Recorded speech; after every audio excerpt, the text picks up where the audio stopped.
On today's show, let's talk about Grant Williams. Bringing in John Karalis from Locked On Celtics. He's covered him his whole NBA career. What does Grant Williams bring on the court on offense, on defense? And why did one of his teammates call him the most annoying teammate he's ever played with? We'll talk about that and more on today's Locked On Mavs. I'm Luka Doncic, and this is Locked On Mavericks. Boston Mavericks, NBA champions. Bang! It's good, and the Mavericks have won the game. If you don't believe, you shouldn't be here. Loyalty never fades away. And welcome. You are locked on to the Dallas Mavericks. My name is Nick Angstadt, media member and NBA channel manager for the Locked On Podcast Network. Your team every day. Thanks for being part of the show, making Locked On Mavs your first listen every day. Join the Raccoon Squad, be an everyday, or subscribe or follow for free. Just search Locked On Mavericks wherever you get your podcasts or on YouTube. But the best way you can help us grow the show is to listen every day and to comment anything below. Let us know in the comment section. What's one question you have about Grant Williams? I'm curious. If you want to support the show, text us, get text alerts from us on Mavs rumors and more stuff. Subscribe to our subtext. Click the link in the description to do that. And joining me, first time? Maybe not first time. I think you've been on before. Host of Locked On Celtics, Boston Sports Journal, all around just legend in the game, John Karalis. What you got for me? Yeah, nice intro. That was a good one. That made me laugh. Have I been on before? I don't know. Maybe this is the first. Probably about something. I mean, it feels like I should have been, but then again, I don't know. We haven't had a case. I don't know. But hey, every time feels like the first time with you. First time, long time. All right, we're going to talk about Grant Williams on offense, on defense, what he brings to the game. John Karalis obviously watched a ton of his games, really great basketball mind, so he'll share some good stuff on that. But I want to start here with Grant Williams. It is my job to listen to your show and others on the network. And I listen to your show a lot, and you were dead set on the Celtics re-signing Grant Williams, even despite the tax money. I talked a lot about on our show. They're going to have to pay $40-50 million in tax just to keep Grant Williams because of these new apron rules and all that kind of stuff. Why didn't it happen? Money. I think it's a combination of things. It's money and it's Joe Mazulla. And Grant Williams just kind of fell out of favor with Joe Mazulla, which is kind of wild because when you hear Grant talk about the difference between Joe and the difference between Ime Udoka, he's a little bit more glowing about Ime because Ime, I think, loved Ime. You know, and Ime, I think, really felt like Grant was a big part of the plan, and he seemed like a big part of the plan early on. But if there was one player that Joe really just kind of said, you know what, I'm kind of done with this guy, it was Grant. And it's hard to say what the impetus for that was. I think Grant might have gotten a little too ahead of himself offensively. I think he tried to do a little too much. I think he might have gotten a little too caught up in the becoming a restricted free agent and trying to earn some money. But Joe Mazulla just never really kind of took to Grant Williams. And when it came time to decide, hey, are we going to pay this guy? Are we going to take the chance and give him at least the 1 year? What I was advocating for was just do the 1 year, go all in for one more season, and then you can trade him afterwards.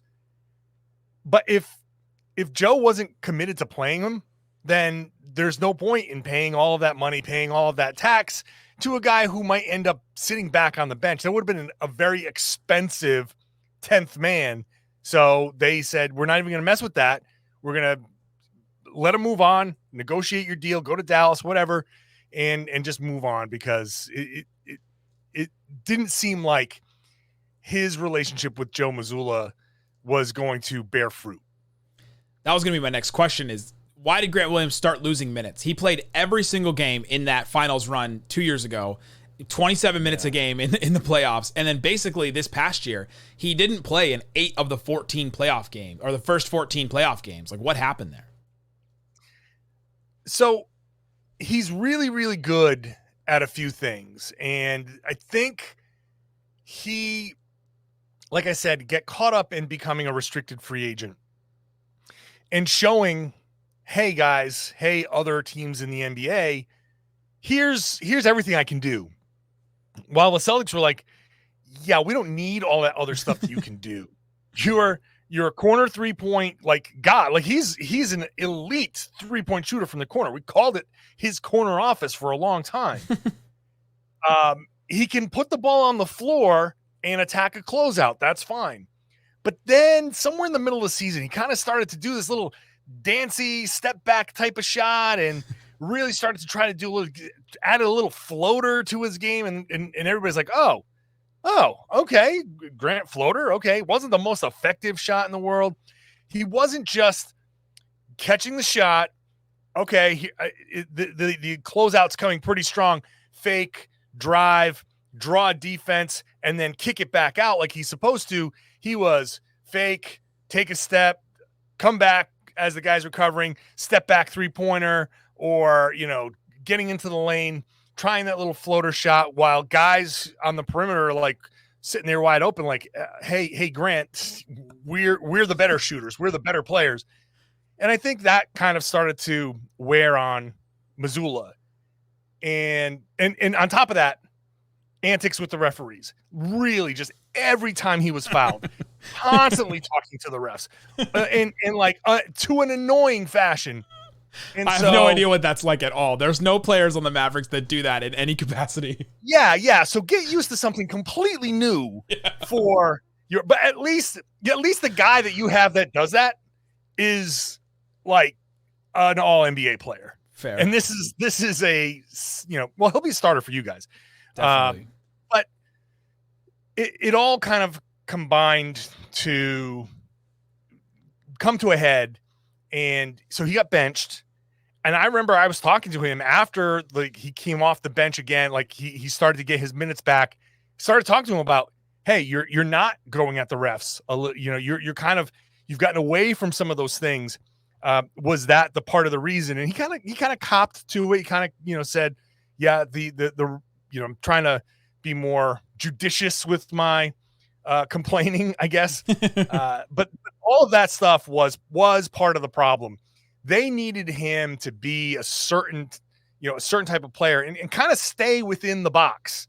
And he is a young guy, but older because he stayed in college.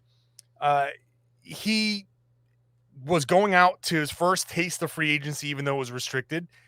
And I'm sure that some of that wanting to show his bag, wanting to show, hey, if the Celtics want to pay me, that's fine. But if another team sees some of the things on film and goes, oh, hey, by the way, he does kind of have a floater. He can work on that. He does kind of have a left hand. He can work on that. Maybe we give him a little bit more money. I think he kind of got caught up in that. And that probably hurt him with Joe Mazulla. That's such an interesting thing where you have a coach that you love so much, and it felt like Grant Williams loved Ime Udoka, and then went to Joe Mazulla, who, you documented, a lot of Boston media have documented how much he struggled. You had Marcus Smart and Al Horford running timeouts at times, and for a guy to play outside of himself with a coach that he didn't necessarily vibe with, and then also he's got this free. It's just such a hard job to be an NBA coach sometimes, to try and rein in some of these guys with all these different ancillary things going on. And Joe Mazulla felt like he was drowning at certain points in the season. For Grant Williams, feels like he got through the cracks a little bit. I was like, all right, I'm going to try a little bit more than I need to on offense. Yeah, if you felt like you were drowning, then you got Grant Williams kind of hanging on your legs, and you're like, come on, dude, I'm trying to swim here. But again, Grant was a very helpful player. I advocated for him sticking around because he was very helpful. At his best, he's hitting 3-pointers. He had that huge Game 7 against Milwaukee in the previous season's playoff run. He is capable of hitting a bunch of shots. He is capable of putting them on the floor. He is a versatile defender. He came into the league as a small ball 5 and was very good under Brad Stevens as a small ball 5. Then he, the short turnaround, the bubble, all of that stuff, it hurt him because he never had a chance to kind of work on the perimeter stuff. Ime got in touch with him, said, this is what I need you to be. And Grant became that, a versatile defender then, who kind of got away from the 5 and just was more switching 1 through 4. Yeah. And I've seen him switch onto James Harden. Now, he's not going to switch and guard James Harden for an entire possession, but he can do it effectively for, on a pick and roll and at least get a stop until some help comes, so it's not a complete waste of a switch. So all of that stuff is meaningful for Grant Williams.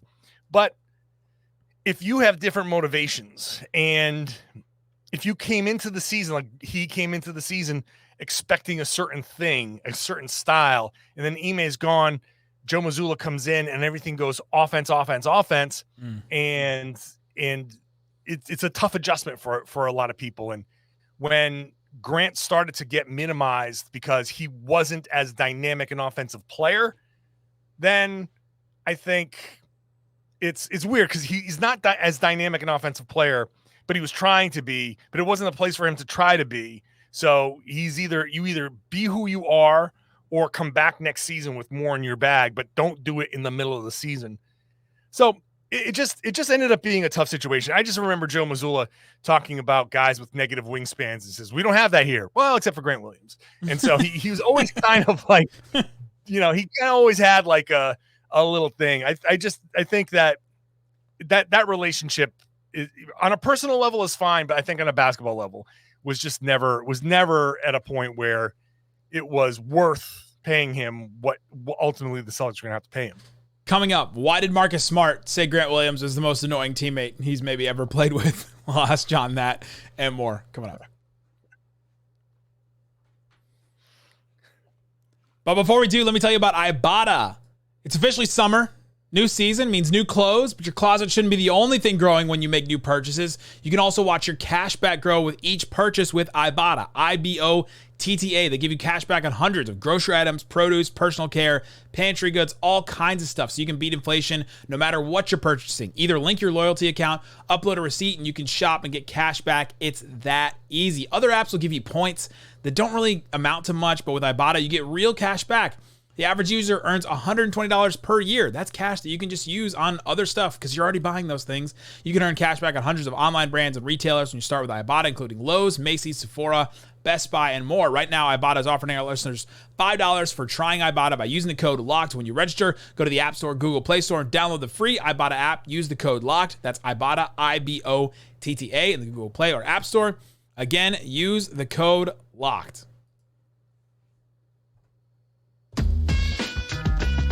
Thanks, everybody, for hanging out with us on Locked On Mavs, being part of this show, part of the Raccoon Squad, being an everydayer, listening every day. Got John Karalis here from Locked On Celtics talking about Grant Williams.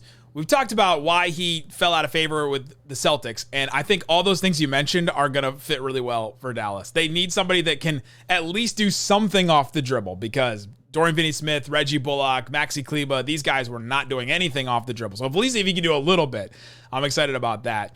And then let's talk about him being annoying, though, because he's been talked about. People have said it. I think Ryan Russillo on a podcast recently said he's the most annoying player in the NBA. Marcus Smart, in I think it was like some kind of interview or press conference, was asked about an annoying teammate. He said, and a bunch of other guys were saying, there's nobody really. And then Marcus Smart voiced up and said, I ain't gonna lie, Grant's so annoying, it's hilarious. Love you, though, Grant. What makes Grant Williams annoying? I completely get it. Because he's a nerd and he won't shut up. That's like what a lot of people say about me. Yeah. So he'll work well over there. You guys will get together on a podcast and go for 3 hours. Now, neither of us will talk. The other person will just talk over the other one the whole time. So yeah, he'll talk about like weird things. He's a big board game guy. He's Settlers of Catan. He's like big into that kind of stuff. So I'm sure there are a lot of topics of conversation that guys are like, what are you talking about? There's a clip, if you search my Twitter, him in the Batman outfit on Halloween that went viral.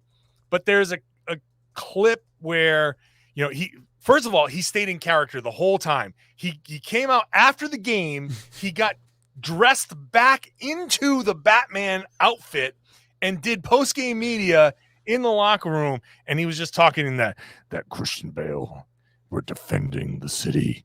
And like all of a sudden, like out of nowhere, Jason Tatum from across the locker room was like, yo, Grant, what are you doing?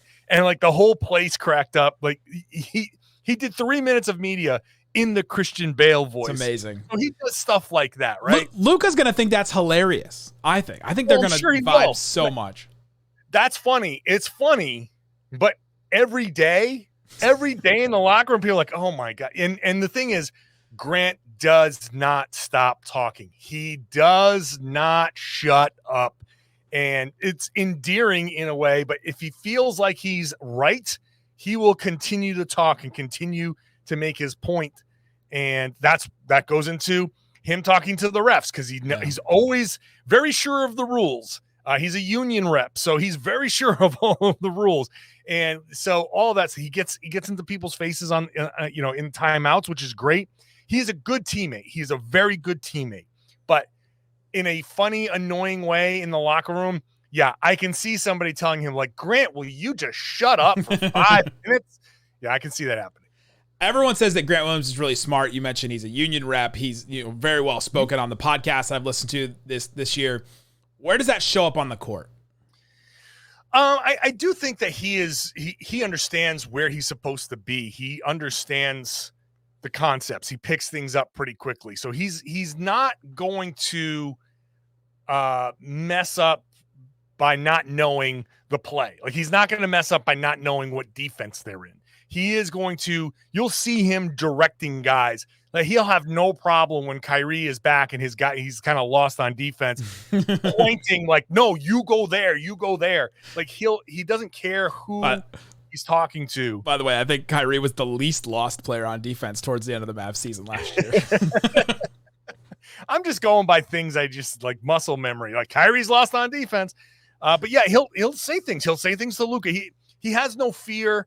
And he's diligent in his preparation. Like he is a very professional basketball player. He works hard. He's in the weight room. He loves being in the weight room. He's a big guy. He likes talking about how strong he is. So you'll get some of that stuff.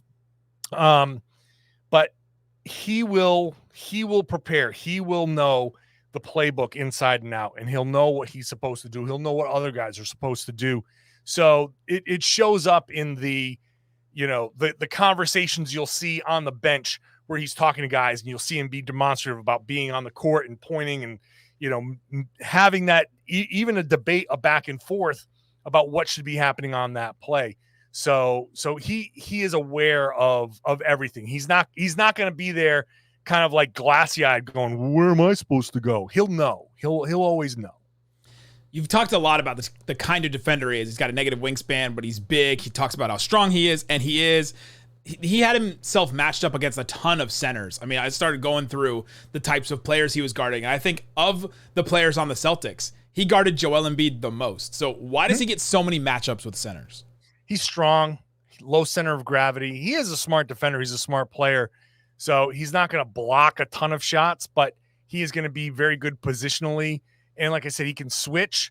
So if he switches onto a player, he understands angles. He understands who the opponent is. So he understands tendencies.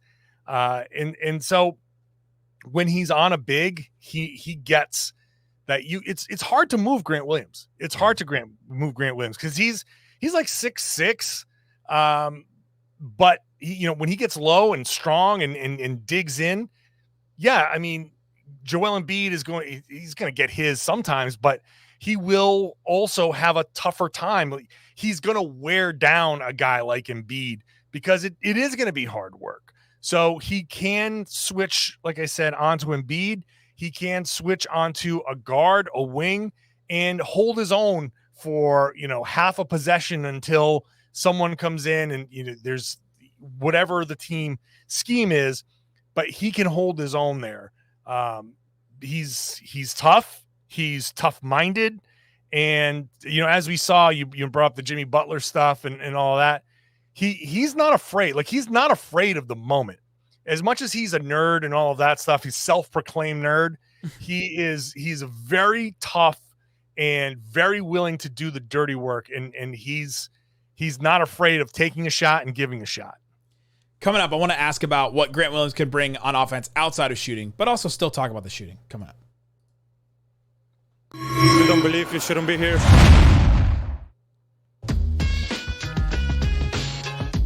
All right, here with John Karalis of Locked On Celtics, talking about Grant Williams. He played for the Celtics for 4 years. He's seen a lot of Grant Williams. You were there when he did the Batman thing, right? Like you're standing in front of him. I was standing directly to his left. Yeah. Yep. Oh, so funny. It's funny because he showed up in the outfit, but then I don't think he brought anything to change into. He's like, "Oh, these are my street clothes. So like these are my." After the game, he's like, "Oh, damn! I've got to go home in is the costume. So might as well go with the bit. Roll with it. Absolutely. I'll bring him the Darth Vader helmet, and he can wear that next time. He will love it. He will love it. We've been talking about Grant Williams on defense. Something he said, I think it was on Theo Pinson's podcast, is that he struggles as a point of attack defender. You mentioned that you've seen him switch on to guys like Harden now. That's old Harden now, but you've seen him switch on to some of these guys. Why does he struggle with point of attack, or why did he say that about his defense? Well, I don't think he's going to, like, if you get cross-matched and he's, at the top of the key and a point guard or ball handler's coming at him, he's not so quick that he's going to be able to slide and stay in front of the guy. It's almost like trying to tackle a receiver in an open field, and Grant's kind of like linebacker size. Yeah. If the guy's got a full head of steam coming at him, it's tough.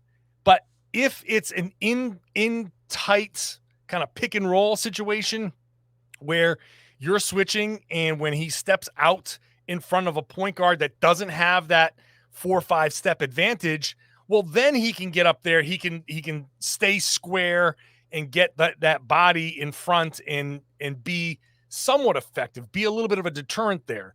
But when you miss a shot and the outlet goes to a guy that's all of a sudden turning and Grant's right there, he's still, a wide-bodied 6'6", kind of like, power forward type build. So it's very easy for him to get juked. It's very easy for a guy to go by him. That's not who he is. He's not going to just pick up full court or anything like that. He's a strong guy, an undersized big in a lot of ways that can switch onto ball handlers and wings in the half court. But in transition or cross match like that, then obviously the other guy is going to have an advantage if he has a few dribbles to get going. I understand getting juked.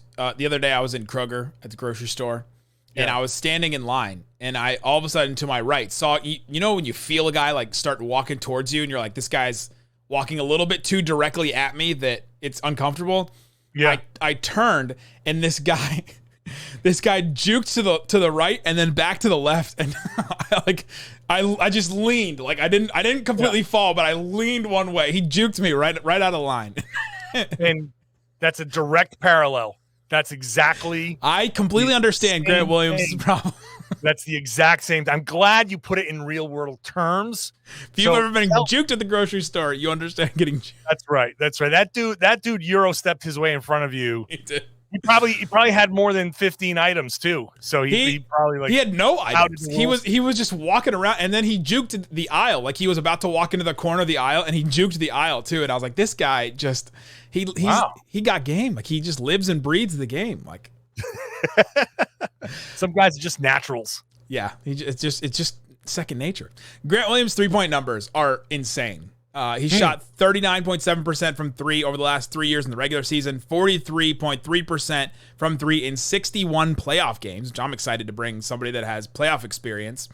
What makes him such a great shooter? Why did you guys call it his corner office on the 3-point line? Like, what makes him so good? Yeah, I mean, he in the offense was just a lot of times was just a floor spacer. When you're running the offense through Tatum and Brown and, Robert Williams is setting picks and depending on the lineups, Grant's out there, he tends to kind of just drift into the corners, and he got a lot of catch and shoot opportunities. He just worked really, really hard on those shots. That guy, the lethal shooter, that's his shooting coach. And so He's worked really, really hard. Why did that make me feel worse about it? Oh, really? You did? I mean, I think that guy's a really good shooter, and so he's turned Grant into a really, really good shooter. Well, it worked for him. So. Yeah, look, Grant came out of Tennessee with a back to the basket kind of game, and he can still, do that every once in a while and punish a mismatch if it gets there. But he's just developed into a really, really strong 3-point shooter. Now, I think this is true of a lot of 3-point shooters. They tend to get streaky, sure. And Grant has certainly been streaky. He's had some months where he's shooting at like 50%, and then he's had a 28 or 30% month here or there.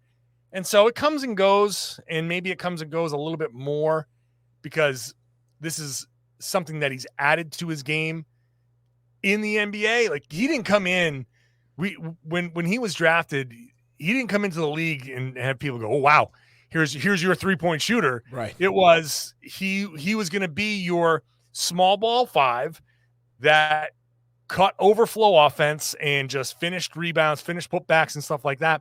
And that was it. And so he developed into that game and just happened because of the Celtics offense to get a lot of opportunities in the corners. And he's done a really good job of being patient and really like allowing an aggressive closeout to just, okay, keep on coming. I'm going to fake and then just little sidestep, nothing too dramatic. Just, I'm going to step to the side here. I'm going to let you fly by me. I'm going to take a nice, comfortable 3-pointer. He's very good at that.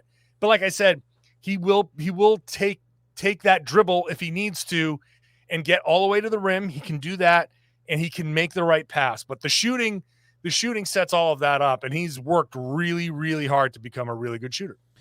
What else outside of 3-point shooting? You mentioned earlier about he tried a little bit too much on offense. What are you comfortable with him doing on offense? Like, what else is he going to bring that you're saying, all right, this is a skill he has?